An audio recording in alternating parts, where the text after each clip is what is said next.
వస్త్రాలు లేకపోతే ఒకే వస్త్రాన్ని, ఒకే డ్రెస్సును ప్రియులారా పొద్దంతా సేవ చేసి రాత్రికాల సమయంలో సబ్బు లేని పరిస్థితులలో ఇంత సరుపాన్న ఏదో ఒకటి వేసుకొని వారు ఉత్తుకొని ఇస్త్రీ లేకపోతే ప్రియులారా నిప్పులు సరవలో వేసి ఇస్త్రీలాగా చేసి బట్టలు వేసుకొని ప్రియులారా సేవ చేసినటువంటి సేవకుల ప్రార్థనలు గొప్పవి.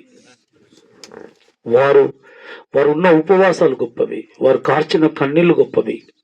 ఆనాటి ప్రార్థనలే ఈనాడు మనల్ని అందరినీ కూడా దేవుడు ప్రభు సేవలో మనల్ని నడిపిస్తున్నాడు.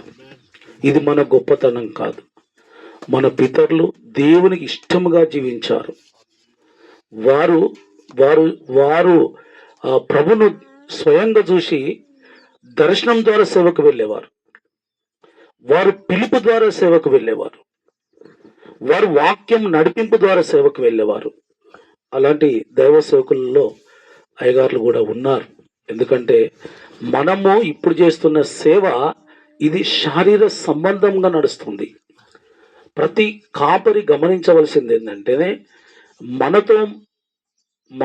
మనకు బోధిస్తున్నటువంటి బోధకుడు ఆత్మానుసారుడా శరీరానుసారుడా అనేది గమనించవలసినటువంటి బాధ్యత వినుచున్న సేవకుందే ఉన్నది.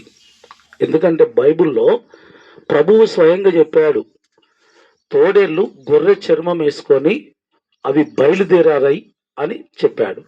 అంటే వారు చెప్పేది బైబిల్ లేఖనాలే చెప్తారు.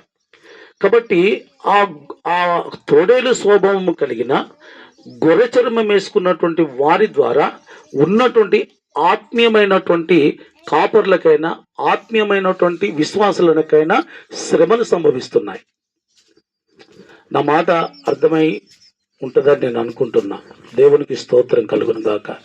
శ్రమలు ఎక్కడి నుండి వస్తున్నాయంటే గొర్రె చర్మం వేసుకొని బయలుదేరిన తొడేలు స్వభావము కలిగిన సేవకులలో నుండి ఈ శ్రమలు సంభవిస్తున్నాయి. మనం అనుకుంటున్నాం చుట్టుప్రక్కల వాతావరణాన్ని బట్టి మనకి ఈ శ్రమలు వస్తున్నాయి అనుకుంటున్నాం అని కాదు. ఎందుకంటే మన ప్రార్థన బలమైన ప్రార్థన అయి ఉండాలి.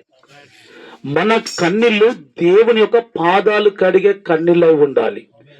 మన ఉపవాస ప్రార్థన ఒక పట్టణాన్ని కాపాడే ఉపవాస ప్రార్థన అయి ఉండాలి.